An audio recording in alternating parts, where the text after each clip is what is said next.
And so what I'm looking at here in this section as I start a chronological story is I'm looking at a timeline.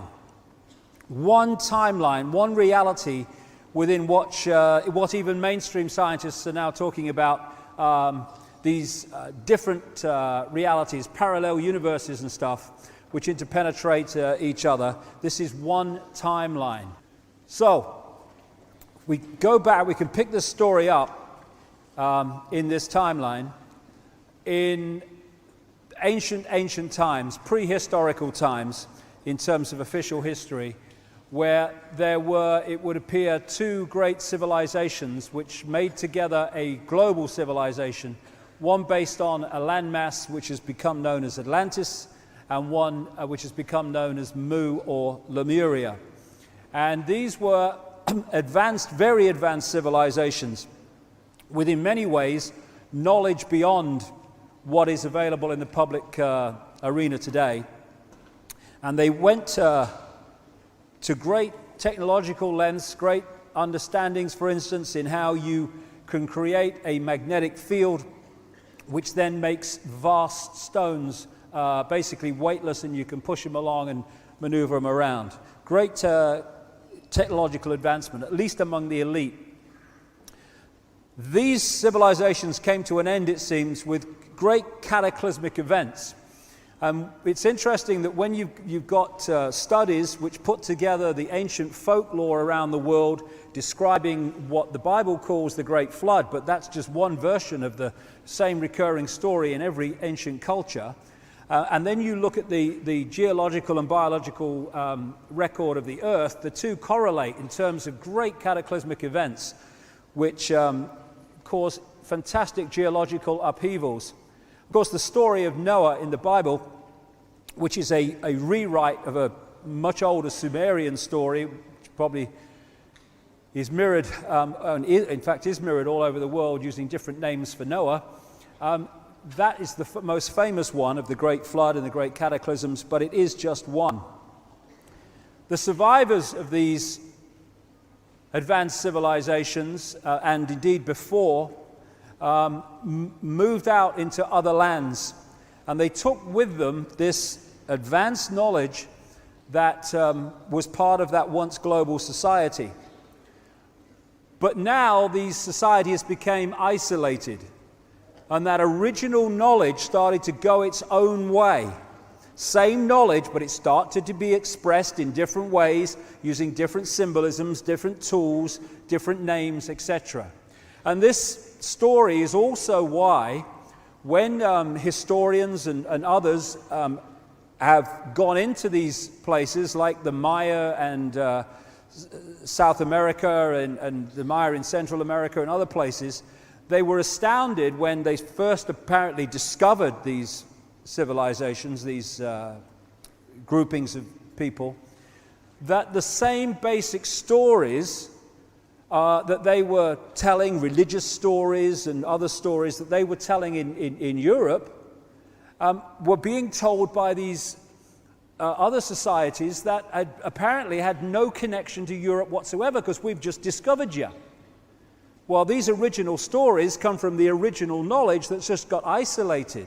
They're the original stories from the pre-historical times of the global society, the Golden Age, as some accounts call it. Also, as these peoples with these advanced knowledge and understandings went into other areas of the world, not just after the cataclysms, but also before it, they were the people that had the knowledge to build these fantastic ancient structures that even today people say we couldn't build that now, or we'd struggle to. How did they do it, these primitive people? Because they were working with this advanced knowledge. But history just shuts this stuff out because it doesn't fit the song sheet. And this is a very significant area of the world in terms of the recovery from the cataclysmic events and the resettlement of these peoples from this global society. People in conventional history, they call, for instance, Sumer, Mesopotamia, what we now call Iraq, the cradle of civilization. No. It wasn't the start of civilization. It was one of the major points of recreation of a civilization after the cataclysmic events had brought an end to the old one. And what we're seeing now and what's happening is this global society is now re-emerging in another way as these formerly isolated societies start to connect together again. In fact, it's been going on, of course, for a very long time.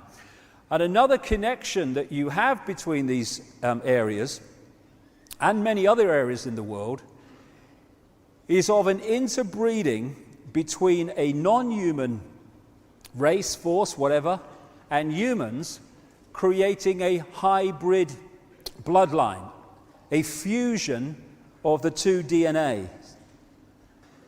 These hybrid bloodlines, this interbreeding, produce the kings and queens and the elite royal families of the ancient world, where they claim their right, their genetic right to be the king or the queen or the leader because of their connection to the gods. And all over the world you find this. And what do we have today? We have the queen as head of state of this country purely because of her DNA. If she had a different DNA, she might be cleaning the throne, not sitting on it. You know, that's how ludicrous it is. And this is where it comes from. These people claim to be elite and special because of this hybrid bloodline nature connection to the gods. And in Sumer, you find the same. Sumer, which became Babylon, which became Iraq, has ancient texts and tablets which describe the same recurring global story of this interbreeding to create this hybrid race. The hybrid race became known as the demigods, part human, part God, because of this interbreeding connection. And from here, they went out all over the world. So the invasion of Iraq and the occupation of Iraq now is not just about oil. It is about oil on one level, yes. It's about many things. But it's also because that area of land, Mesopotamia, the land between two rivers, is considered of great significance to these bloodlines for historical reasons, because that's where a lot of them came out of. So this hybrid bloodline went off across the world, up into Northern Europe. It became the power behind the Roman Empire and the creation of the Roman Church, which became, of course, global Christianity. Much more about that as we go along. And everywhere it went, it became the royal bloodline, the elite bloodline, the one that became the leaders and the kings and the queens, and also the people in charge behind the scenes. And it interbred with other such bloodlines in Northern Europe to become the royal families and aristocratic families of Europe. Then, because of the European empires, particularly the British, but the French and others too, but particularly the British, we had global Babylon, global Sumer, the global elite bloodline expansion. They went all over the world. They said the sun never set on the British Empire, so vast was it. Into Australia, into Africa, all over the world they went through colonization. And then we had this sleight of hand called independence for the former colonies, but it was only independence on the surface.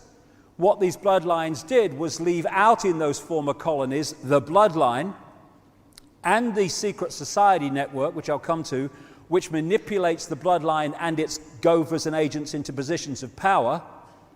And they've gone on controlling those countries ever since.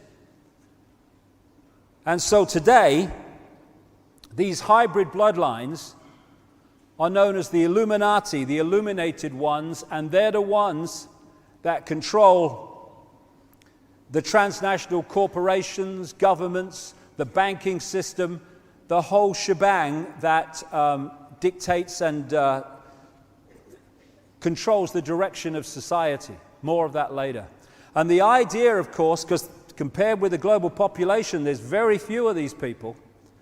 The idea is to enslave the rest of humanity in that vibrational prison I've been talking about, so the few can control the vast majority.